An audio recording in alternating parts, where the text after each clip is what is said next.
अस्सलाम वालेकुम नाज़रीन, मैं हूं नूरुलैन और आप देख रहे हैं program my point of view और मेरे साथ मौजूद हैं चाचा खाम खा। इसहाक डार की वतन वापसी और बतौर वजीर खजाना जिम्मेदारियां, ऑडियो लीक्स का मामला कौन कौन सामने आ गया, ये हैं वो मौजूआत जिन पर आज हम चाचे से उनका पॉइंट ऑफ व्यू लेंगे। चाचा, इसहाक डार वापस बुला लिया गया है इसहाक डार को और उन्हें दोबारा वजीर खजाना लगा दिया गया है, तो क्या पाकिस्तानी मैशियत में कोई नई तब्दीलियां आने वाली है? मैं पहली बारी महसूस कर रहा कि मुल्क दे विच लगदा है कि कौम नाल मजाक करन वास्ते कोई जरूरी नहीं कि किहड़े तरीके दा मजाक किया जाए। यानी हर तरह दा मजाक इस वेले कौम नाल कीता जा रहा है। कदे महंगाई दी शक्ल, कदे पेट्रोल वधा के, कदे अचानक ऐसे लोगों नूं साडे उत्ते मुसल्लत करके जिन्हां लोगां दे उत्ते बाकायदा अदालत दे विच केस ने, मुजरम ने ते उस हवाले नाल इल्जाम शुदा ने, उन्हां दे ये बरी नहीं हुए। कुछ लोग जमानतां ने, जमानतां दे यही तो सबसे बड़ा प्रॉब्लम है हमारे पाकिस्तान का। इल्जाम लग जाता है लेकिन मुलजम को मुजरम करार नहीं दे पाते हम लोग, या हमारी अदालतें वो नहीं उनको कर सकती कि ये वाकई में क्लियर कर दिया जाता है उनके तमाम मामलों को। ये क्लियर करने वाला मामला नहीं समझ आया। वो गल पता है की है, गल बड़ी परेशानी दी है कि देख जिथे असी पिछली वीडियो च इन्ने खुश सी, मतलब इन्हां दीयां गल्लां बातां ते हस रहे सन कि देखो इन्हां नाल की होया, की परेशानियां लग गईयां। लेकिन इस दफा परेशानी वाली गल देखो, चाचा अवाम है ते चाचा वो गल करेगा जिहड़ी ओदी समझ आंदी। मेरे पॉइंट ऑफ व्यू के मुताबिक इसहाक डार अगर पाकिस्तान वापस आना सी ते पहले अदालतां दे विच अपने पिछले केसां नूं फेस करना सी। यानी अदालतां दे विच जाके पहले अपने केस दे उत्ते जो भी मतलब ये रिजल्ट निकलदा, जो भी सजा होंदी या जजा होंदी या माफी होंदी, वो पहले कीती जांदी। ये ते अजीब ही हो गई ये गल कि इधरों इसहाक डार साहब ये एयरपोर्ट ते उतरे ने, उन्होंने फरमाया जी अपनी पहली गल ही जी उन्होंने साफियां नाल कीती, उहदे च उन्होंने फरमा दिता जी मैनू वजीर आजम साहब ने कहा कि तुसी वजीर खजाना दी जिहड़ा कलमदान है उन्होंने संभालना है। कोई कौम नाल मजाक नहीं है कर रहे कि एक बंदा जिहदे ते केसेस ने, एक वो बंदा जिहड़ा अदालत तो बचन वास्ते इन्ने अरसे दा लंदन ये बीमारी का बहाना करके बैठा होया सी, हुण जदों अचानक ओनू कहा गया कि तेनों कुछ नहीं कहा जाएगा, तू आके वजीर खजाना बन जा, तो वो आके ठीक ठाक ना उन्होंने कोई दिल की बीमारी ना उन्होंने कोई होर बीमारी। वो चाचे नूं बतौर अवाम ही हुण गुस्सा आ रहा है इस गल ते कि एक ऐसे बंदे नूं साडे उत्ते ला दिता गया है जिहदा करैक्टर क्लीयर नहीं है अजे तक। और दूसरी रह गई गल जिहड़ा तेरा सवाल सी नूर के मैशत संभाली जाएगी, बेहतर हो जाएगी, किस तरह मैशत बेहतर होगी? मिफ्ता साहब नहीं कंट्रोल कर सके ना, आपके सामने हालात है, इतनी महंगाई हो गई, पेट्रोल की सूरत हाल सारा कुछ है। अब वो उनके माइंड में है कि साहब का वजीर खजाना आएंगे तो शायद कुछ बेहतरी आ सके। बात ये नहीं है, इसके अंदर भी कोई गल है, और वो गल पता की है कि मिफ्ता इस्माइल नूं ਜਿਹੜੀਆਂ चीज़ां दा पता नहीं सी ना, उन्हां चीज़ां दा पता इसहाक डार नूं। चीजें थोड़ी सी क्लियर कर देंगे कि पैसा तो उन्होंने बहुत बना लिया, कमा लिया, तो क्या उन्हें नहीं आता? आपके सामने सारी सूरत पैसा बनाना ही तो आता है, यही तो मिशन है। जब बन रहा था तो फिर अब दोबारा से ओ इतने अरसे तुम्हें समझ नहीं आ रही हूँ, तुम्हारी बात काट रहा हूँ कि गल पता की है, मैं लोगों ने दसना चाहना गल पता जी की है। इत्थे पहले केस खत्म करवाए गए ने अदालतां विच नैब नूं कमजोर करके। हुण इन्हां ने दूजी गल ये सोची है कि असी जिहड़े इन्ने 3.5 साल बाहर रहे असी तो कोई रुपया भी नहीं इकट्ठा कर सके। चाचा सीधी सीधी गल करदा कि अगर असी रुपया नहीं इकट्ठा कर सके, हुण रुपये इकट्ठे करन दा तरीका की होना चाहिए, वो इसहाक डार साहब तो बेहतर कौन दस सकदा। ਜਿਹੜੇ ਸਾਈਕਲਾਂ ਦੀ ਦੁਕਾਨ ਤੋਂ ਉੱਠ ਕੇ ਤੇ ਵਜ਼ੀਰ ਖਜ਼ਾਨਾ ਬਣੇ ਤੇ ਫਿਰ ਪਤਾ ਨਹੀਂ ਕੀ ਬਣੇ। ਲੰਦਨ 'ਚ ਹੁਣ ਉਹਨਾਂ ਦੇ ਬੇਟੇ ਵੀ ਰਹਿੰਦੇ ਨੇ, ਬੱਚੇ ਵੀ ਰਹਿੰਦੇ, ਸਾਰਾ ਕੁਝ ਰਹਿੰਦਾ। ਸਾਡੇ ਅੱਜ ਤੱਕ ਆਵਾਮ ਦਾ ਕੁਛ ਨਾ ਬਣਿਆ, ਉਲਟੇ ਅਸੀਂ ਗਰੀਬ ਤੋਂ ਗਰੀਬ ਹੁੰਦੇ ਜਾਂਦੇ ਆ। ਰੋਜ਼ ਬਿੱਲ ਆਉਂਦੇ ਆ ਤੇ ਕਰਜ਼ੇ ਲੈ ਲੈ ਕੇ ਬਿੱਲ ਦਿੰਦੇ ਆ। ਲੋਕ ਰੋਂਦੇ ਫਿਰਦੇ ਨੇ, ਕਿਹੜੀ ਮਈਸ਼ਤ ਬਹਾਲ ਕਰਨ ਆ ਗਏ ਨੇ ਡਾਕਟਰ ਸਾਹਿਬ। ਔਰ ਇਹ ਵੀ ਮੈਨੂੰ ਇੱਕ ਗੱਲ ਸਿਆਣੀ ਬਿਆਣੀ ਗੱਲ ਹੈ, ਆਵਾਮ ਨੂੰ ਤੁਹਾਨੂੰ ਬਣਾਇਆ ਜਾਂਦਾ ਬੇਵਕੂਫ। ਮੈਂ ਤੁਹਾਨੂੰ ਦੱਸਾਂ, ਜਦੋਂ ਪ੍ਰੋਗਰਾਮ IMF ਦਾ ਮੁਆਹਦਾ IMF ਨਾਲ ਹੋਇਆ ਹੁਕੂਮਤ ਦਾ, ਤੇ ਜੋ ਸ਼ਰਤਾਂ IMF ਨੇ ਰੱਖੀਆਂ ਨੇ, ਸਾਗਦਾਰ ਬਦਲ ਸਕਦਾ? ਔਰ ਬੇਵਕੂਫ ਬਣਾ ਰਹੇ ਨੇ ਤੁਹਾਨੂੰ, ਬੰਦਾ ਬਦਲ ਦਿੰਦੇ ਨੇ। ਬੰਦਾ ਬਦਲ ਕੇ ਨਾ ਤੁਹਾਨੂੰ ਬੇਵਕੂਫ ਬਣਾਇਆ ਜਾਂਦਾ ਕਿ ਮਿਫਤਾ ਇਹ ਕਰ ਗਿਆ, ਉਹਨੇ ਨਹੀਂ ਕੀਤਾ, ਹੁਣ ਸਾਗਦਾਰ ਠੀਕ ਕਰ ਦੇਗਾ। ਉਹ ਭਾਈ ਸਿਆਣੇ ਹੋ ਜਾਓ, ਤੁਹਾਡੀ ਮਿਹਰਬਾਨੀ, ਸਿਆਣੇ ਹੋ जाओ, ये बंदा कुछ नहीं कर सकता। ये लेकिन इसहाक डार साहब लंदन में भी तो वजारत खजाना चला सकते थे, जैसे कि वर्क फ्रॉम होम होता है तो वर्क फ्रॉम लंदन कर लेते, यानी कि वो लंदन में बैठकर ही मिफ्ता इस्माइल साहब को अपनी हदायत देते रहते कि कैसे हुकूमत करनी, कैसे चलाना है सारा सिस्टम। बात तुम्हारी ठीक है, लेकिन पता की लगता चाचे ਨੂੰ, ਚਾਚੇ ਨੂੰ लगता है कि गल विच कुछ हो रहे, और गल ਇਹ लगती है ਕਿ ਇਹ ਹੁਣ ਜਿਹੜੇ ਸਲਾਬ ਸਦਕਾਨ ਦਾ ਮਾਮਲਾ ਹੈ, ਇਹਦੇ ਵਿੱਚ IMF ਤੋਂ ਵੀ ਡਾਲਰ ਆ ਰਹੇ ਨੇ ਤੇ ਦੂਸਰੀਆਂ ਮੁਲਕਾਂ ਤੋਂ ਵੀ ਇਹਦਾ ਆਪਣਾ ਕਾਫੀ ਸਾਰੇ ਡਾਲਰ ਆ ਰਹੇ ਨੇ। ਬੜੇ ਲੋਕਾਂ ਨੇ ਵੀ ਮਦਦ ਦੇ ਤੌਰ ਤੇ ਡਾਲਰ ਭੇਜੇ ਨੇ। ਉਹ ਇੰਨੇ ਡਾਲਰ ਇਕੱਠੇ ਹੋ ਗਏ ਨੇ, ਇੰਨੇ ਡਾਲਰ ਇਕੱਠੇ ਹੋ ਗਏ ਨੇ ਕਿ ਹਕੂਮਤ ਨੂੰ ਸਮਝ ਨਹੀਂ ਆ ਰਹੀ ਕਿ ਡਾਲਰ ਕਿਸ ਤਰ੍ਹਾਂ ਕਿਸੇ ਸਾਈਡ ਤੇ ਲਾਣੇ ਨੇ। ਤੇ ਮੇਰਾ ਗੱਲ ਚਾਚੇ ਨੂੰ ਲੱਗਦਾ ਹੈ ਕਿ ਇਸਾਕ ਡਾਲਰ ਨੂੰ ਮਾਫ ਕਰਨਾ, ਇਸਾਕ ਡਾਰ ਸਾਹਿਬ ਨੂੰ ਇਸ ਵਾਸਤੇ ਮੁल्क 'ਚ बुलाया गया है। इसाक डार साहब ज्यादा कारीगर है, मिफ्ता साहब भी तो कंट्रोल कर सकते थे।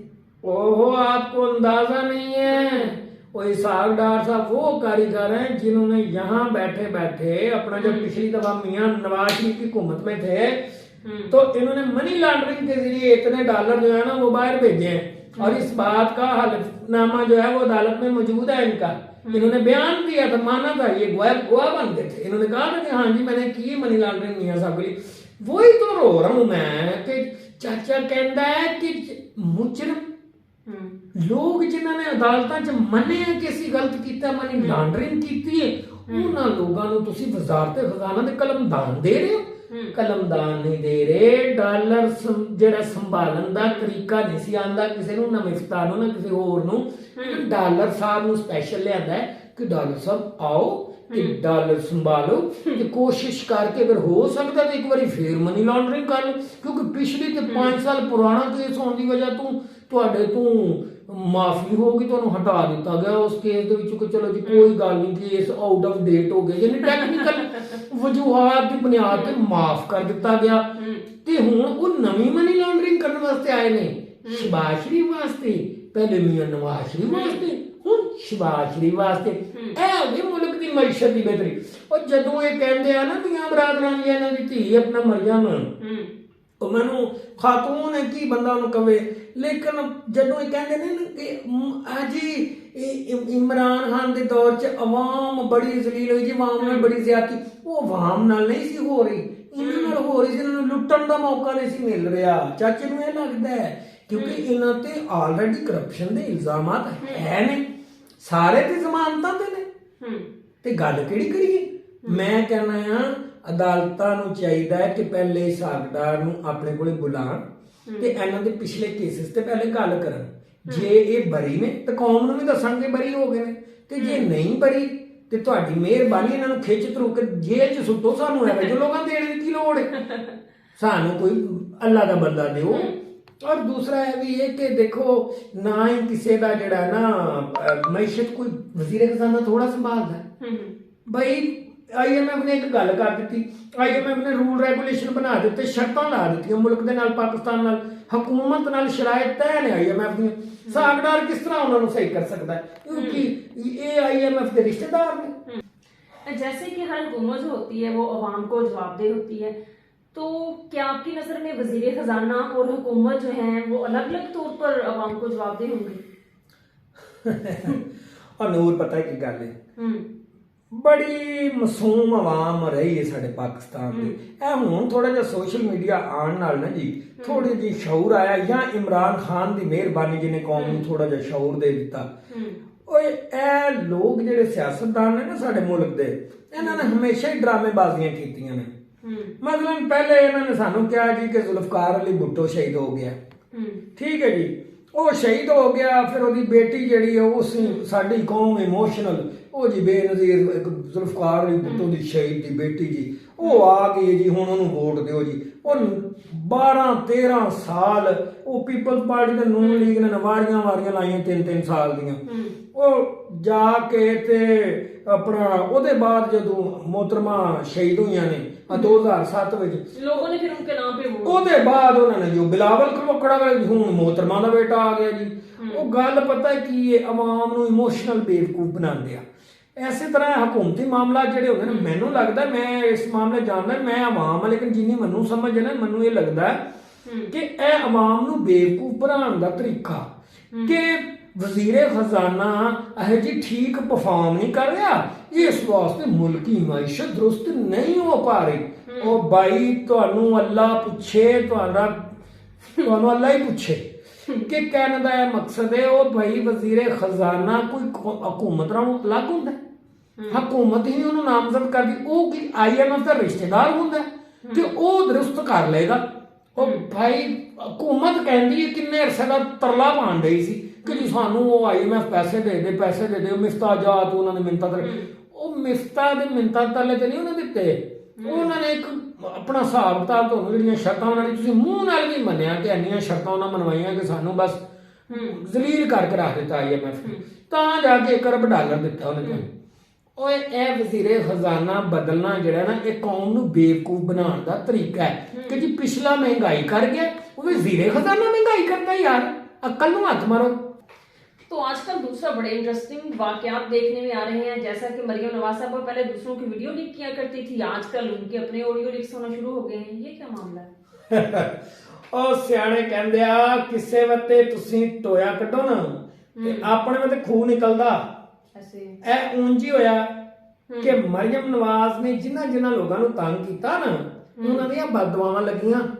ਹੁਣ ਆਪਣੀ ਹੀ ਮਰੀਮ ਨਵਾਜ਼ ਸਾਹਿਬਾ ਦੀਆਂ ਆਡੀਓ ਲੀਕਸ ਹੋ ਗਈਆਂ, ਔਰ ਆਡੀਓ ਵੀ ਵੇਖੋ, ਇਹ ਜੇ ਆਵਾਮ ਦੇ ਹਮਦਰਦ। ਅਗਰ ਹੁਣ ਵੀ ਆਵਾਮ ਨੂੰ ਸਮਝ ਨਹੀਂ ਨਾ ਆਉਂਦੀ ਤੇ ਆਵਾਮ ਦੀ ਅਕਲ ਤੇ ਵੀ ਫਿਰ आहो वो ऑडियो तो बताए ना आवाम को कि क्या ऑडियो, क्या ऑडियो में वो कह रही हैं अपने अंकल शहबाज शरीफ को कि जी पेट्रोल की कीमतें अंकल बढ़ानी ना वजीर हैं, आपको बढ़ानी पड़ेंगी, और ये मिफ्ता सही काम नहीं कर रहा। वो और देखें बाहर आके तो एक ड्रामा कर रही होती है, कभी ट्वीट कर रही हैं कि ये कैसी हो गया, महंगाई क्यों कर दी, हम हुकूमत के साथ नहीं है। यही कौम को समझने की जरूरत आ कि ਇੱਕ ਪਾਸੇ ਇਹ ਲੀਡਰ ਆਵਾਮ ਦੇ ਵਿੱਚ ਜਿਸ ਵੇਲੇ ਆਉਂਦੇ ਆ ਤਾਂ ਕਹਿੰਦੇ ਆ ਕਿ ਜੀ ਅਸੀਂ ਆਵਾਮ ਦੇ ਬੜੇ ਮੁਖਲਸ ਤੇ ਬੜੇ ਹਮਦਰਦ ਆ। ਇਹ ਉਹ ਹੀ ਨੇ ਜਿਨ੍ਹਾਂ ਨੇ ਮਹਿੰਗਾਈ ਮਾਰਚ ਕੀਤਾ ਸੀ ਇਮਰਾਨ ਖਾਨ ਦੇ ਖਿਲਾਫ, ਔਰ ਫਿਰ ਹੁਣ ਸਾਹਮਣੇ ਨੇ ਸਭ ਦੇ ਕਿ ਇਹਨਾਂ ਨੇ ਆਵਾਮ ਨੂੰ ਲੰਮਿਆਂ ਪਾ ਦਿੱਤਾ। ਬਮੈ ਚਾਚਾ ਓਏ ਇਨ ਆਵਾਮ ਦੇ ਹਮਦਰਦ ਨਹੀਂ ਹੁੰਦੇ। ਇਹ ਆਡੀਓ ਲੀਕਸ ਵਾਲਾ ਜਿਹੜਾ ਮਾਮਲਾ, ਹੁਣ ਇਹਨਾਂ ਨੇ ਜਿਹੜੀ ਆਡੀਓ ਉਧਰ ਕੀਤੀ, ਚਾਚੀ ਨੂੰ ਫੋਨ ਕੀਤਾ, ਉਹ ਲੀਕ ਹੋ ਗਿਆ, ਕਿਸੇ ਨੇ ਰਿਕਾਰਡ, ਉਹ ਕੋਈ ਹੈਕਰ ਹੁਕਰ ਉਹਨੇ ਰਿਕਾਰਡ ਕਰ ਲਈ, ਉਹ ਹੁਣ ਉਹ ਵੇਚਦਾ ਫਿਰਦਾ, ਇਹਨਾਂ ਨੇ ਪਤਾ ਨਹੀਂ ਕਿੰਨੇ ਪੈਸੇ ਮੰਗੀ ਜਾਂਦਾ। ਤੇ ਗੱਲ ਐ ਵੀ ਕਿ ਇਹਨਾਂ ਦੀ ਆਡੀਓ ਲੀਕ ਹੋਈ ਹੈ ਤੇ ਹੁਣ ਸ਼ਰਮਿੰਦਾ ਵੀ ਨਹੀਂ ਹੋ ਰਹੇ, ਉਲਟਾ ਕਹਿ ਰਹੇ ਨੇ ਇੰਜ ਨਹੀਂ ਹੋਣ, ਜਿਹਨੇ ਚੁੱਪ ਨੇ ਪਰ ਤਰਦੀਦ नहीं कर रहे। ऐसा मतलब हैकर वाली बात से मुझे ये भी याद आया कि फवाद चौधरी साहब मुबैना तौर पर कह रहे हैं कि हुकूमत जो है हैकर को 5 अरब रुपए जो ऑफर कर रही है कि वो ऑडियो लीक्स ना करें।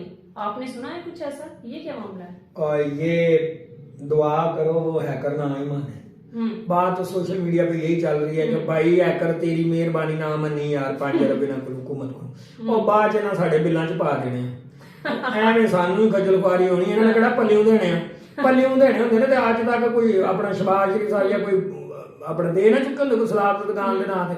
ਓਏ ਛੱਡ ਯਾਰ, ਤੇਰੀ ਮਿਹਰਬਾਨੀ ਨਾ ਕਰ, ਜੋ ਲੀਕ ਕਰਨਾ ही करी जा।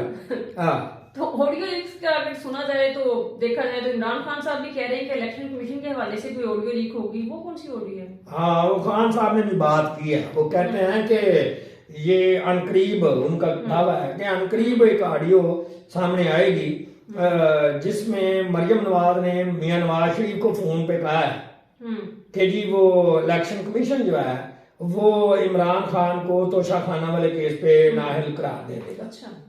और हंसने वाली बात यह है कि असल में कानूनी तौर पे इस बात पे वो इमरान खान साहब को नाअहल कर नहीं सकता, ये भी एक बात है। लेकिन ये खुश फहमियाँ शरीफ फैमिली की, और ये देख लें फिर क्या हो रहा है इनके साथ। और ਤੁਹਾਡੀ ਮਿਹਰਬਾਨੀ अगर ਤੁਸੀਂ पॉजिटिव सियासत कर ਲਵੋ ना ਤੇ शायद इस ਵੇਲੇ इमरान खान नालों ਤੁਸੀਂ ਬਿਹਤਰ ਹੋ ਜਾਂਦੇ। ਇੰਨਾ ਲੋਕ ਤੁਹਾਡੇ ਬਾਰੇ ਚ ਨਾ ਸੋਚਦੇ ਨਾ। ਚਾਚਾ ਤੁਹਾਨੂੰ ਕੁਝ ਕਹਿੰਦਾ, ਓਏ ਆਵਾਮ ਇਸੇ ਵਾਸਤੇ ਪਰੇਸ਼ਾਨ ਹੈ, ਤੁਸੀਂ ਵਾਪਸ ਆ ਕੇ ਵੀ ਠੀਕ ਨਹੀਂ ਹੋਏ। ਹੁਣ ਵੀ ਤੁਹਾਡਾ ਫੋਕਸ ਕੇਸ ਖਤਮ ਕਰਾਉਣ ਤੇ ਇਹ ਜਿਹੜੇ ਡਾਲਰ ਇਕੱਠੇ ਹੋਏ ਨੇ ਇਸਹਾਕ ਡਾਰ ਦੇ ਜ਼ਰੀਏ ਡਾਲਰ ਵਾਪਸ ਇਕੱਠੇ ਕਰਨ ਤੇ ਤੁਹਾਡਾ ਫੋਕਸ ਹੈ। ਫਿਰ ਤੁਸੀਂ ਇਮਾਮਤ ਕਰਦੇ ਕੁਝ ਨਹੀਂ ਤੇ ਲੀਡਰ ਬਣਦੇ ਹੋ ਤੁਸੀਂ। ਇਹ ਗੱਲ ਹੈ ਸਾਰੀ। अच्छा तो मैं और भी गल करता, चाचा गुस्से चाहे गल गलत नहीं करते। नाज़रीन, आपको चाचा की बातें समझ आ गई होगी और हुकूमती नुमाइंदों से भी हमारी यही रिक्वेस्ट है कि एक दूसरे की जो टांगे खींचते हैं इससे जान छुड़वाएं, लोगों की ना खींचे, एक दूसरे की अपना फोकस करें, अपनी सियासत सीधी सीधी करें जिससे मुल्क की मैशियत जो है वो बेहतर हो सके। यकीनन आपको हमारा प्रोग्राम पसंद आया होगा। हमारे चैनल को सब्सक्राइब करें, लाइक करें और कमेंट करके जरूर बताइएगा। अल्लाह हाफिज। हाँ जरूरी है, शेयर भी कर देना चाचे की वीडियो ते इन्हें क्या है तो सब्सक्राइब भी कर देना। चलो कोई गल नहीं, कुड़ी ये गल मान लेगी, ऐसी भी कोई गल नहीं। मेहरबानी, सलाम अलैकुम।